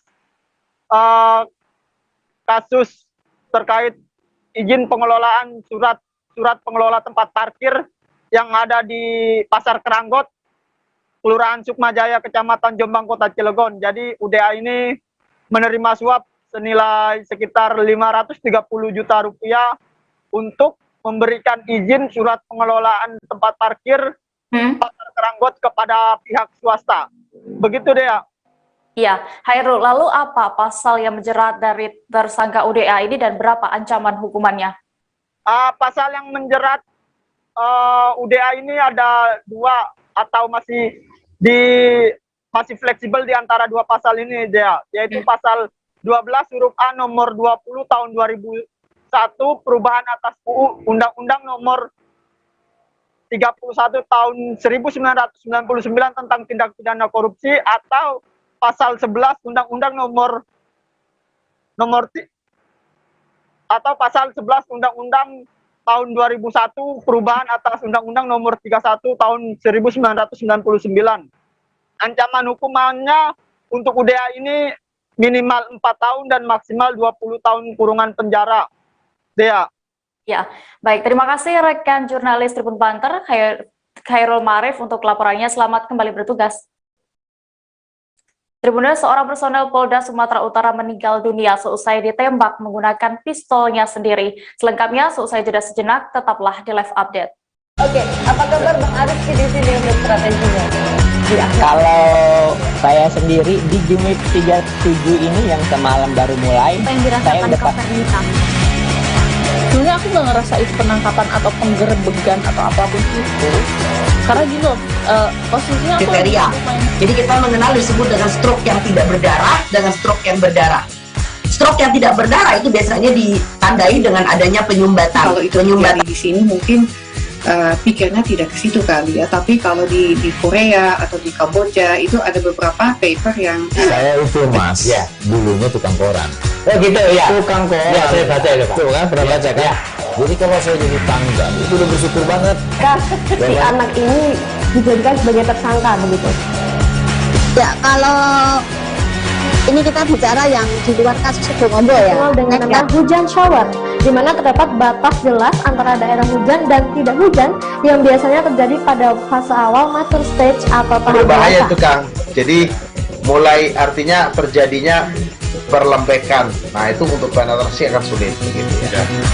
Dok, saya ini menurut saya memang tidak mudah, bukan urusan tanah diambil.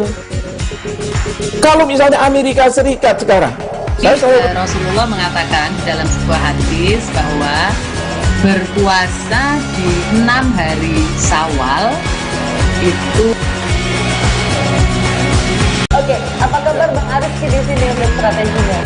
Ya, kalau saya sendiri di Jumip 37 ini yang semalam baru mulai, saya udah Sebenarnya aku nggak ngerasa itu penangkapan atau penggerebegan atau apapun itu, karena gini loh, posisinya aku kriteria. Jadi kita mengenal disebut dengan stroke yang tidak berdarah dengan stroke yang berdarah.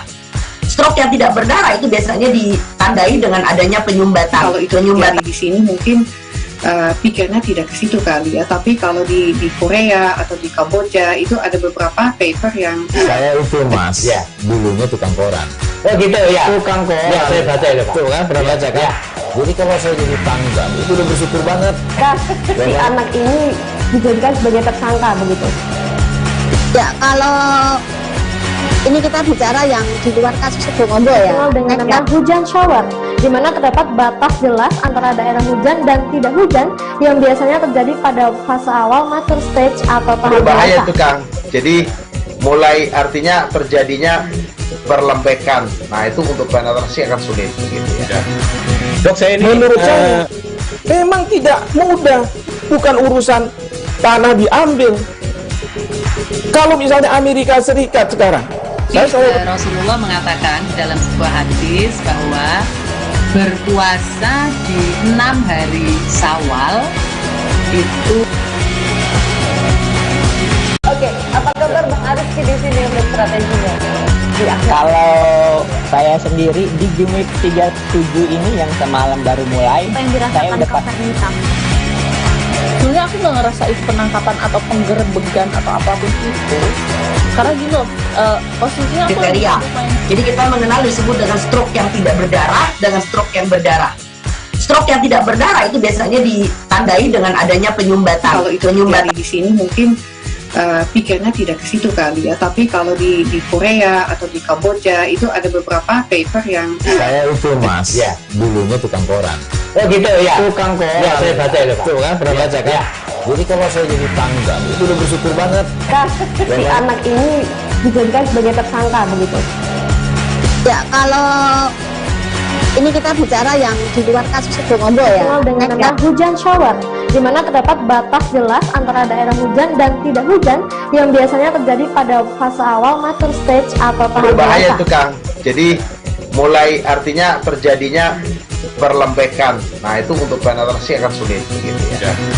Dok, saya ini menurut saya memang tidak mudah, bukan urusan tanah diambil. Kalau misalnya Amerika Serikat sekarang, Rasulullah mengatakan dalam sebuah hadis bahwa berpuasa di 6 hari Syawal itu. Oke, apa kabar Bang Ariski di sini untuk strateginya? Kalau saya sendiri di Jumip 37 ini yang semalam baru mulai, saya udah pas.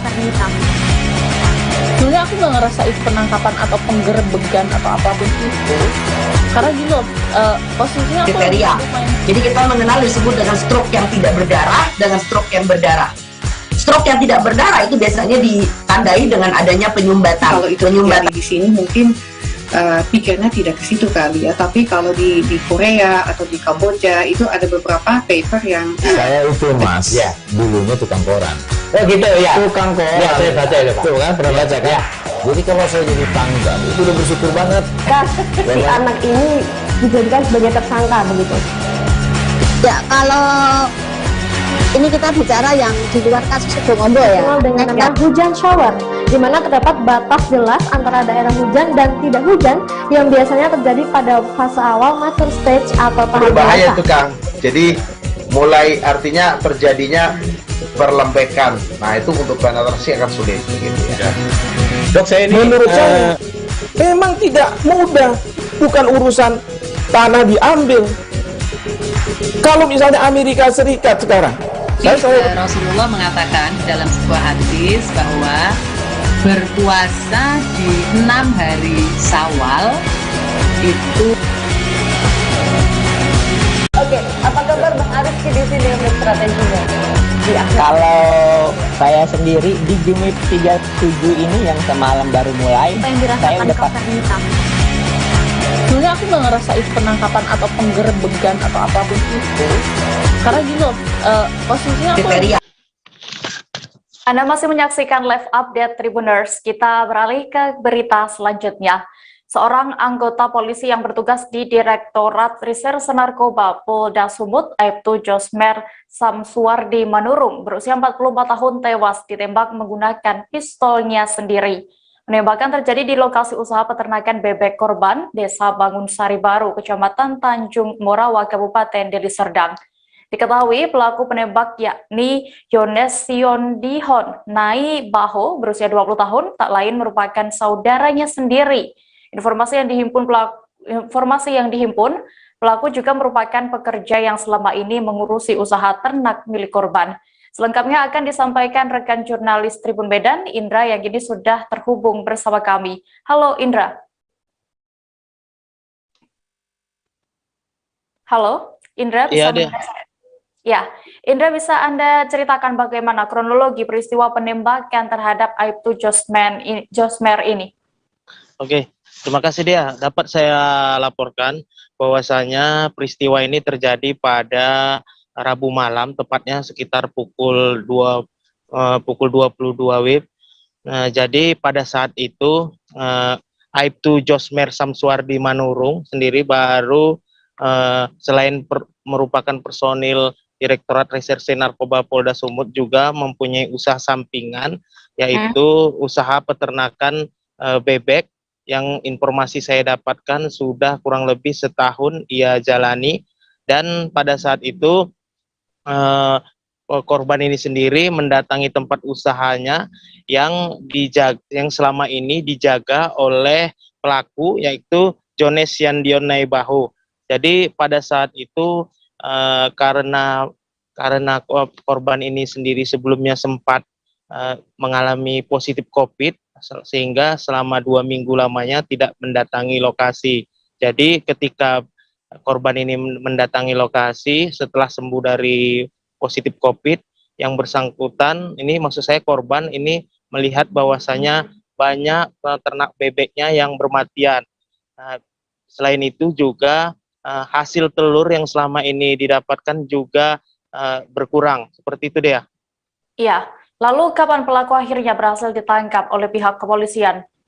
Jadi pelaku bisa ditangkap berkat bantuan dari tetangga yang juga mempunyai usaha di lokasi, di dekat lokasi usaha, yakni usaha peternakan. Jadi dia dapat saya jelaskan peristiwa ini bisa terjadi lantaran pelaku ini sakit hati karena dimarahi oleh korban, sehingga pelaku mengambil senjata yang sebelumnya disimpan oleh korban. Polisi juga saat ini masih mendalami keterangan yang disampaikan oleh pelaku, karena mulai dari kemarin sampai sekarang ini pelakunya memberikan keterangan yang berbelit-belit. Artinya semalam yang bersangkutan mengaku masih menyebutkan bahwasanya senjata api yang ia tembakkan ke korban itu diambil dari tangan korban. Sementara pada saat hari ini itu pelakunya mengaku mengambil senjata api yang sebelumnya sudah disimpan oleh korban.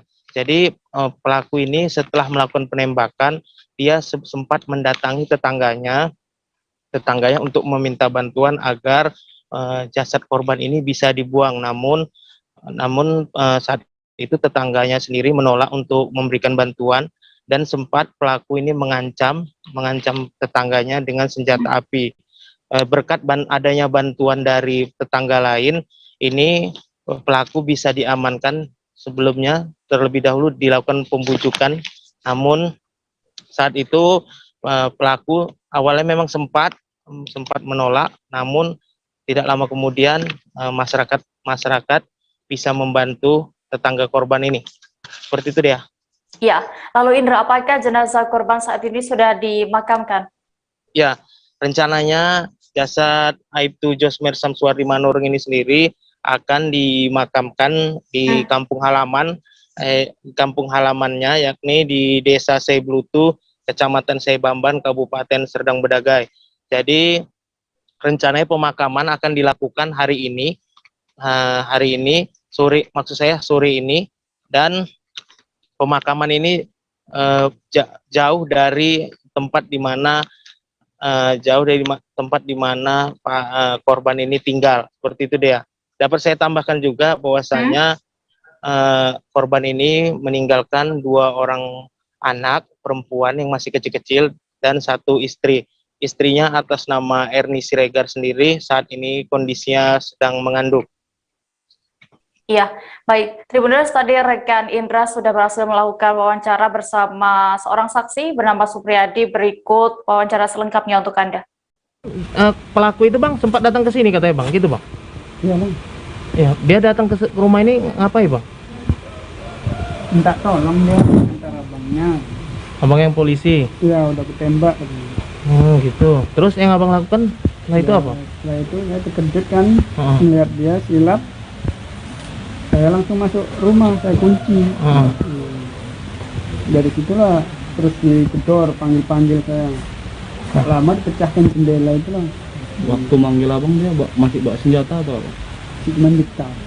Oh, ditas. Belum dikeluarkan. Senjatanya itu. Terakhir bang, bisa kalian tangkap seperti apa dilakukan bang? Kayak mana? Ya, saya telepon bapak ini. Kawan ya? Iya, kawan. Datang ke sini? Iya. Baru dilumpuhkan? Iya, dilumpuhkan baru saya bisa keluar kan. Tapi sempat abang ngikat ya bang gitu? Ya, setelah ditangkap? Itulah setelah dibekuk kan. Nanti saya keluar, saya bantu ikat. Setelah itu baru lapor polsek.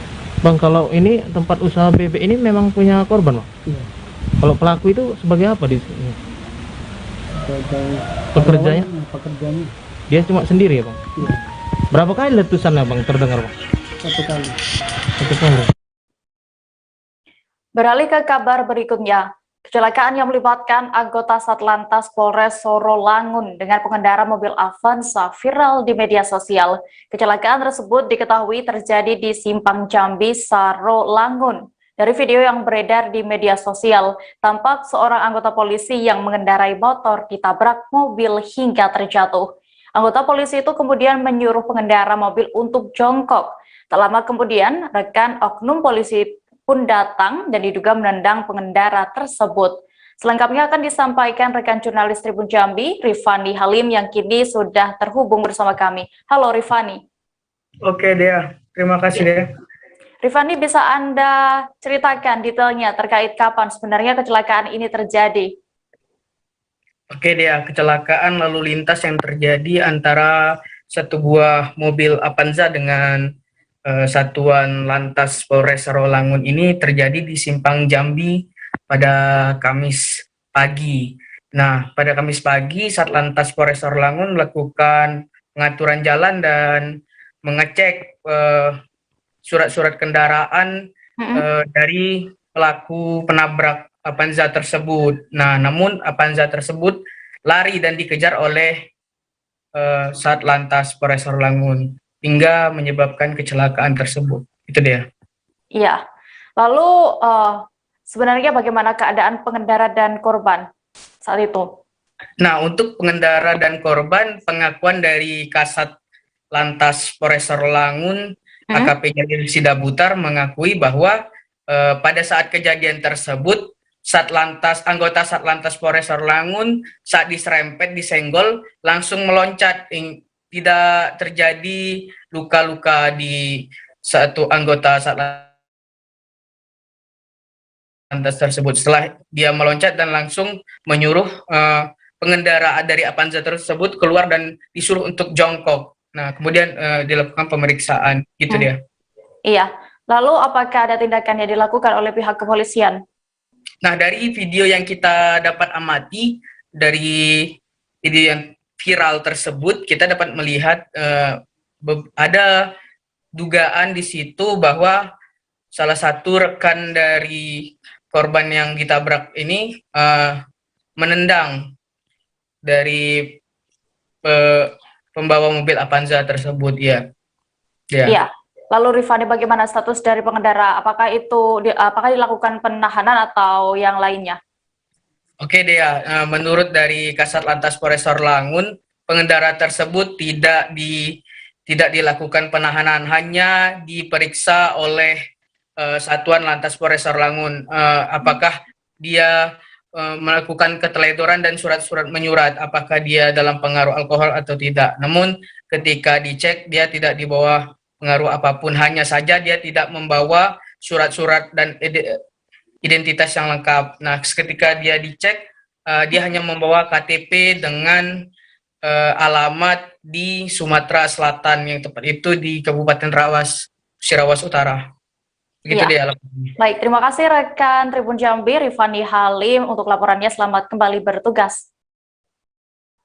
Seekor gajah ditemukan mati tanpa kepala di areal perkebunan PT Bumi Flora, Desa Jambu Reuhat, Kecamatan Banda Alam, Aceh Timur pada Minggu 11 Agustus lalu. Setelah diselidiki, ternyata gajah itu sengaja dibunuh dan aparat Polres Aceh Timur pun berhasil mengungkap pelakunya. Mereka diketahui merupakan 2 warga Aceh dan 3 warga Jawa Barat. Pelaku pembunuh gajah dengan sengaja untuk diambil gadingnya. Detail informasinya akan disampaikan langsung oleh rekan wartawan Serambi Indonesia, Seni Henry, yang kini sudah bergabung bersama kami. Halo Seni.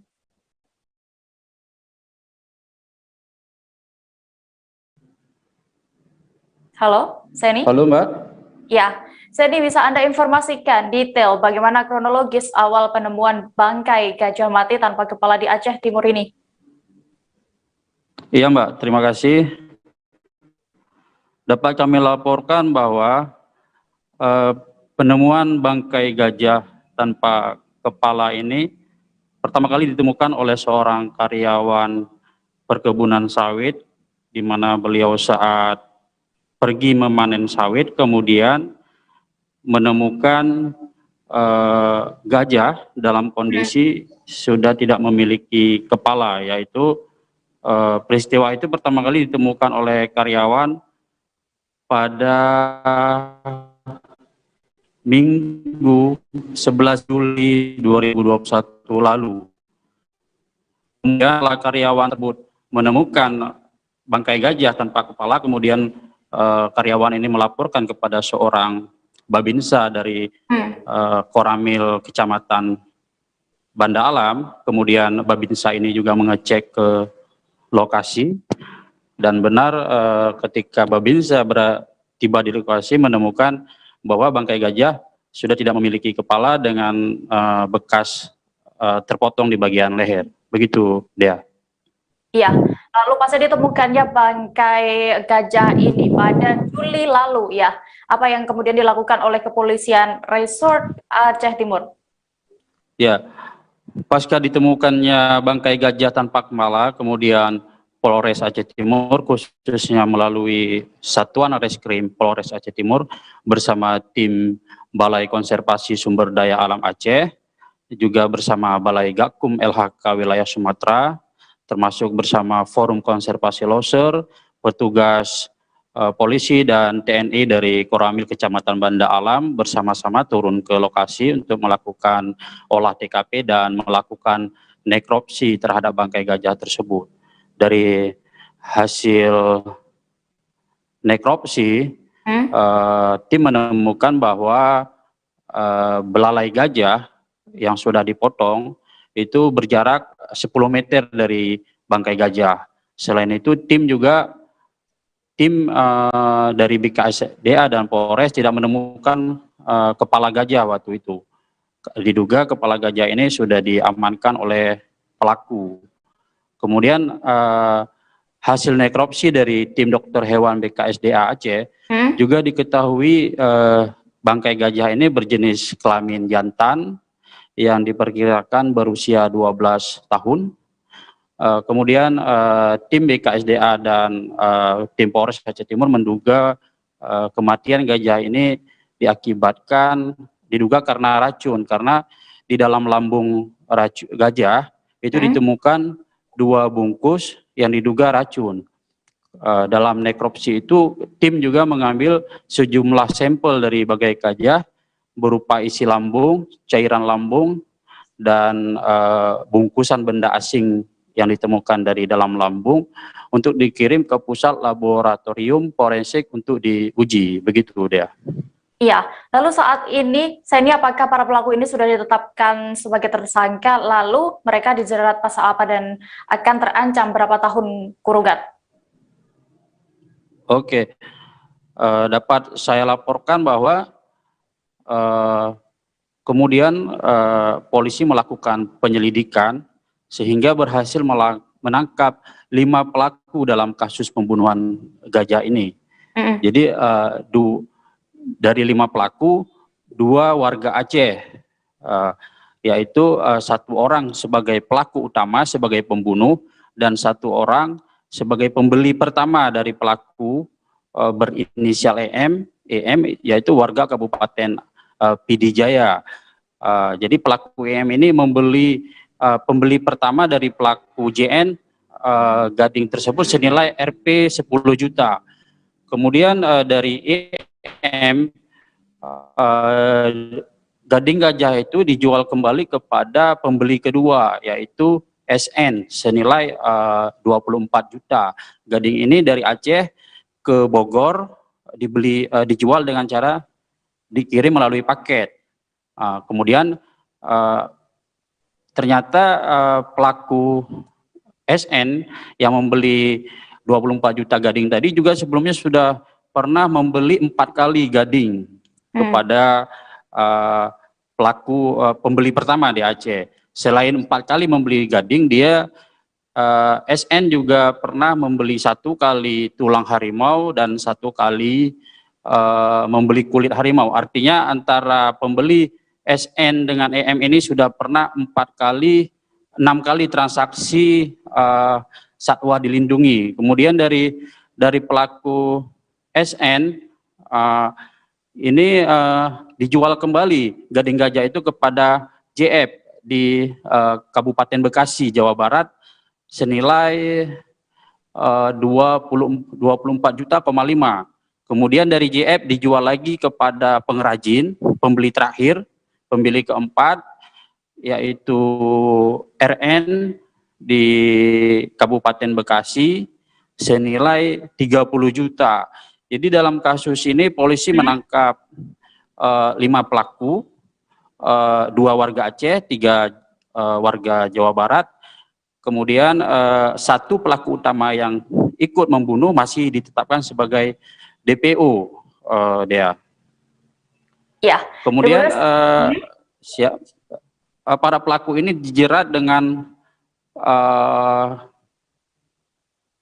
pasal 21 ayat 2 huruf A dan pasal 40 ayat 2 Undang-Undang Nomor 5 Tahun 1990 tentang konservasi sumber daya alam, Jo pasal 55 KUH pidana dengan ancaman pidana penjara 5 tahun dan denda Rp 100 juta. Demikian ya. Iya, baik. Rekan saya ini Tribuners tadi sudah mendapatkan keterangan dari Kapolres Aceh Timur, AKBP Eko Widianto. Berikut liputan lengkapnya untuk Anda. Artinya sebelumnya ada pelaku yang udah divonis, Pak. Tetapi ada juga pelaku yang masih melakukan. Ini tidak memberikan efek jera juga atau kurangnya pemahaman mereka, Pak? Saya kira begitu. Yang menyangkut dengan hal tersebut, kalau pemahaman mungkin ada faktor-faktor tertentu sehingga mereka melakukan namanya kejahatan seperti salah satunya bunuh. Aku menceritanya pada saat dia memiliki kesempatan, niatnya sudah ada, kesempatan ada dan ada didukung oleh kebutuhan ekonomi dan kebutuhan lain, kadang masyarakat melakukan kegiatan-kegiatan yang mungkin bagi dia sendiri sebenarnya tidak boleh tahu, tidak pasti tahu gitu. Saya yakin mereka tahu kalau membunuh gajah itu nggak boleh. Cuma kan itu dilaksanakan. Berarti kan ada alasan tertentu yang mereka kenapa sampai dilaksanakan. Ya mungkin seperti tadi, motif ekonomi dia mungkin dia butuh uang dan segala macam dengan cara yang cepat menurut dia. Itu kan menyalahi ketentuan aturan. Apapun ceritanya tidak dibenarkan. Itu gitu. Berarti Pak 5 tersangka diamankan. Kemudian ada satu lagi DPO Pak ya? Iya, betul. DPO ini kawannya JN Pak ya? Kawan ZN. Oh ZN. Warga Aceh atau luar Aceh? Warga Aceh. Baik. Oke Pak. Terangkan sanksi hukum terhadap kelima tersangka dalam kasus pembunuhan gajah. Jadi sanksi hukumannya 5 tahun hingga 100 juta. Karena pasalnya melanggar pasal 21 ayat 2 huruf A dan huruf B Undang-Undang Nomor 5 Tahun 1990 tentang konservasi hayati dan Tribuners, seusai jeda akan ada berita mengenai seorang ibu rumah tangga yang nekat menggelapkan mobil rental untuk biaya persalinan. Jangan kemana-mana, tetap di live update. Oke, apa kabar Bang Aris di sini untuk strateginya? Ya, kalau saya sendiri di Jumip 37 ini yang gitu ya. Tukang koran. Ya, saya baca itu, Pak. Tuh kan, pernah baca kan? Ya. Jadi kalau saya jadi tangga, itu udah bersyukur banget. Si anak ini dijadikan sebagai Kita menuju ke berita berikutnya, Tribuners. Seorang ibu rumah tangga berinisial WA berusia 31 tahun diringkus jajaran Polsek Bekasi Kota terkait kasus penggelapan mobil sewaan rental di Bekasi. Pelaku ditangkap di kawasan Subang, Jawa Barat setelah korban bernama Novita Indahyani, warga Bekasi Barat, melapor ke polisi. Polisi menyebut WA sudah beraksi sebanyak 4 kali dengan modus yang sama. Dalam penangkapannya, polisi berhasil mengamankan barang bukti, di antaranya 1 unit mobil Toyota Calya warna silver, 1 unit mobil Toyota Avanza warna putih tahun 2019, 1 unit mobil Daihatsu Sigra warna silver metalik tahun 2019, serta 1 unit mobil Toyota Calya warna abu-abu metalik tahun 2018 dan 1 buah BPKB kendaraan.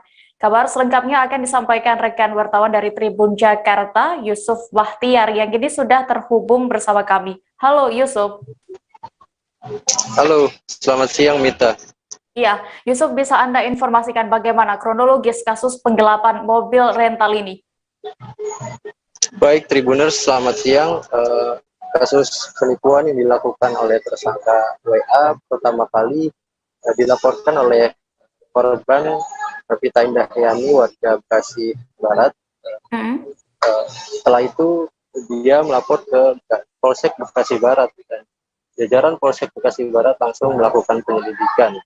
Adapun modus yang dilakukan tersangka, pertama dia menyewa mobil kepada korban seharga 320.000 per hari. Namun hingga atas waktu yang dijanjikan, tersangka tidak mengembalikan kendaraan yang dia sewa. Lalu di kemudian harinya korban berusaha untuk menghubungi dan melakukan kembali perjanjian sewa mobil dengan harga yang sama, dengan jangka waktu yang sama. Namun pada jangka waktu yang sudah ditentukan, tersangka kembali melakukan hal serupa, dia tidak mengembalikan mobilnya. Hingga pada tanggal 30 Juni kendaraan tidak dikembalikan oleh tersangka dan korban pun melapor ke polisi. Polisi akhirnya dapat melakukan penangkapan di daerah Subang, Jawa Barat dengan sejumlah barang bukti. Adapun dari kasus yang dilakukan WA, dia menggadaikan kendaraan sewaan seharga 20 juta hingga 30 juta ke seseorang untuk keperluan pribadinya, termasuk alasan untuk biaya persalinan. Begitu, Mita. Iya, Yusuf, tadi disebutkan uang hasil gadai itu digunakan salah satu diantaranya untuk biaya persalinan. Lalu seperti apa pengakuan dari pelaku? Berdasarkan informasi dari Kapolsek Bekasi Kota, Kompol Arema ini, tersangka pada saat menyewa kendaraan milik korban dalam kondisi hamil. Kemudian atas dalih itu, dia melakukan penggadaian atas mobil yang dia sewa ke seseorang untuk biaya persalinan dan juga biaya untuk kebutuhan hidupnya selama mengurus anak, begitu Mita. Iya, lalu juga pelaku ibu rumah tangga ini diketahui sudah beraksi 4 kali. Lalu apakah suami pelaku ini tidak mengetahui yang dilakukan istrinya? Yusuf? Pada kesempatan yang sama, Kapolsek Bekasi Kota menyampaikan bahwa dalam melancarkan aksinya, pelaku melakukannya seorang diri. Dia merupakan ibu rumah tangga yang sudah bersuami, namun selama melancarkan aksinya, suami tersangka ini tidak pernah tahu menahu. Adapun ketika ditanya, tersangka mengaku tidak pernah memberikan uang hasil gadaian yang mobil yang dia sewa ke suaminya. Dia hanya menggunakan uang itu untuk kebutuhan pribadinya dan juga kebutuhan persalinan. Untuk itu suaminya atas aksi kejahatan yang dia lakukan sama sekali tidak terlibat ataupun sama sekali tidak mengetahui, begitu Mita. Iya, Tribuners, tadi rekan Yusuf berhasil mendapatkan keterangan dari Kapolsek Bekasi Kota, Kompol Armaidi. Berikut liputannya untuk Anda. Pribadi kepada korban langsung yang dibayarnya harian, sewa harian. Namun ada beberapa hari yang harusnya korban ini mengembalikan mobil karena sewa itu kan 1 kali 24 jam. Namun pada saat pengembalian atau jatuh tempo sewa, dia memperpanjang. Dan memperpanjangan ini adalah melalui telepon saja. Dia transfer pembayaran sewa dan berkali-kali, namun setelah beberapa hari dia meminjam atau menyewa kendaraan yang harusnya kembali, tidak dikembalikan dan uang sewa juga tidak dibayarkan. Tersangka ini dari pelaku, ternyata perbuatan ini bukan yang pertama kali. Sudah dilakukan beberapa kali, sehingga hasil dari keterangan pelaku dikembangkan oleh tim unit Reskrim Polsek Bekasi Kota. Kita mendapatkan ada 4 unit kendaraan yang sudah dilakukan dengan modus yang sama. Bagaimana yang tertera, di antaranya barang bukti yang sudah kita amankan adalah 1 unit mobil Toyota Calya Opel B2872 warna silver atas nama Novita Indahyani. Yang kedua adalah 1 unit Toyota Avanza Opel B2788 KOJ warna putih. Di sini atas nama Otilina Dentrato. Yang ketiga adalah 1 unit mobil Daihatsu Sigra Opel B2017 warna silver metalik. Warga Rumah 3 Ambon dihebohkan dengan penemuan sesosok mayat berjenis kelamin laki-laki di pondasi pilar Jembatan Merah Putih.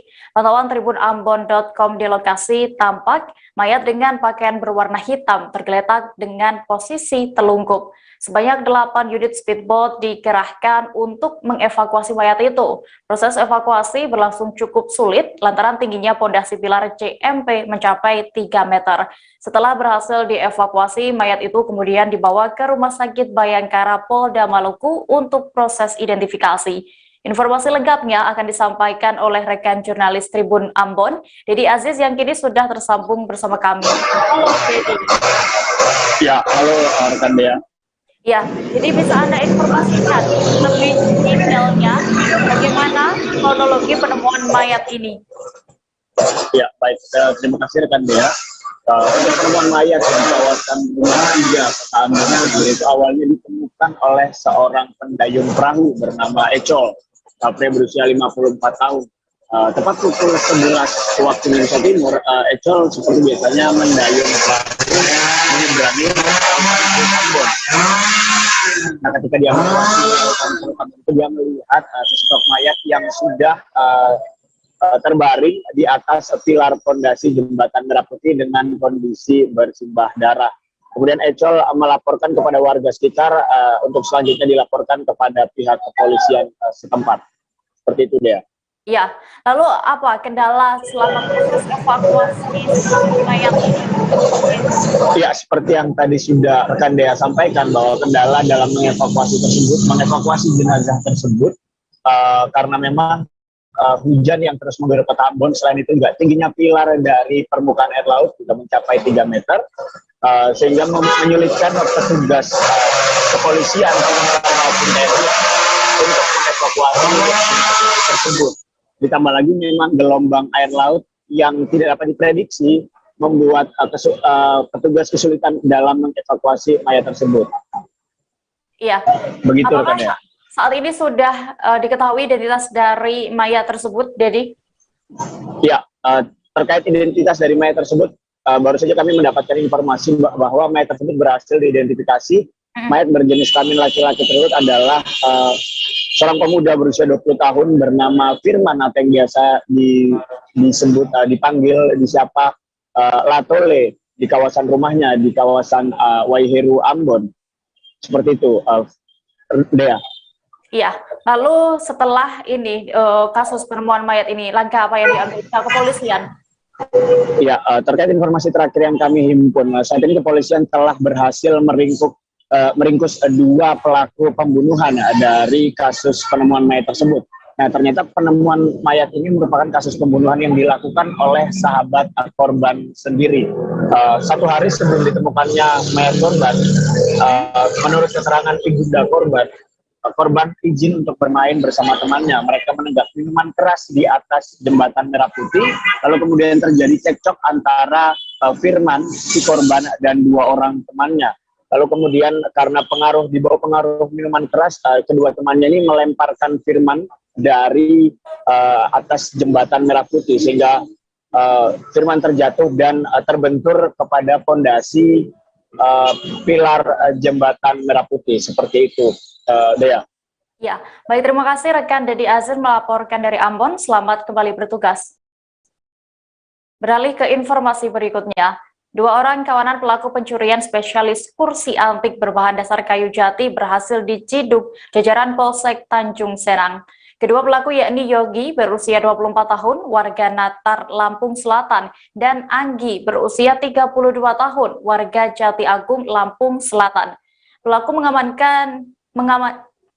Polisi mengamankan kedua tersangka pada Kamis 19 Agustus dan saat berada di kediamannya masing-masing. Kapolsek Tanjung Senang, Ibda Rosali menyatakan kedua tersangka diamankan berdasarkan dari laporan para korbannya.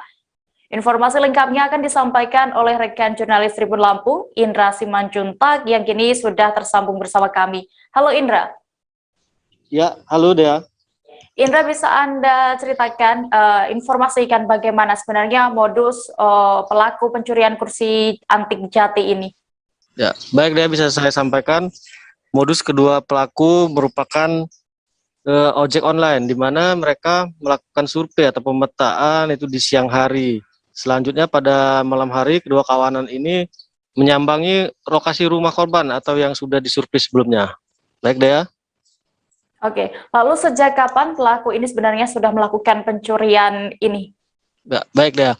Dari hasil interogasi kepolisian, 2 kawanan Yogi dan Anggi mengaku sudah melakukan kurang lebih sejak 1 bulan terakhir. Dari catatan kepolisian, keduanya sudah berhasil mengambil kursi atau perabot rumah tangga di sekitar 13 TKP berbeda. Dari 13 TKP tersebut sudah ada 6 laporan korban yang masuk ke Mapolsek setempat. Baik Dea. Iya, lalu berdasarkan informasi yang berhasil Anda himpun, Indra, berapa total keuntungan yang didapat oleh para pelaku ini setelah menjual barang curian mereka? Ya, baik Dea, untuk keuntungan itu bervariasi. Pasalnya mereka kursi curian itu dijual melalui akun Facebook, dan salah satu hasil curian itu pernah dijual satu setnya seharga sekitar 750.000, dan kedua pelaku ini membagi hasil keuntungan sama rata dengan mendapatkan sekitar 350.000 per orangnya. Baik Dea. Oke. Tribuners, tadi rekan Indra berhasil mendapatkan keterangan dari Kapolsek Tanjung Senang, Ibda Rosali. Berikut liputan lengkapnya untuk Anda. Pak Kapolresta Bandar Lampung. Jadi modus operandi dari kejadian pencurian dengan pemberatan ini dan pasal 363, yaitu mereka awalnya melaksanakan keliling dari perumahan-perumahan mencari kursi-kursi teras yang akan mereka ambil. Setelah itu dipastikan bahwa itu ada kursi atau meja yang unik atau yang bagus, mereka ambil. Untuk perannya sendiri? Untuk perannya dari si Yogi ya, Yogi dan si Anggi, mereka ini bisa bergantian.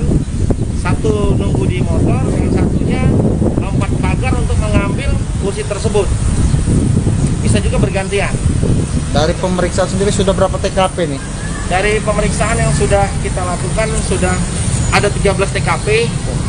Kemudian untuk yang laporan baru ada 6. Sudah sejak kapan mereka melakukan itu? Tribuners, informasi tadi sekaligus menutup perjumpaan kita dalam live update siang ini. Dan jangan lupa untuk terus memperbaharui kabar terupdate lainnya hanya di kanal YouTube Tribun News. Dan kembali Tribuners, lantaran masih di tengah pandemi, kami mengingatkan kepada Anda untuk selalu menerapkan protokol kesehatan dimanapun berada. Mewakili kru yang bertugas, saya Diamita pamit. Terima kasih dan sampai jumpa. Jangan lupa like, subscribe, dan share ya!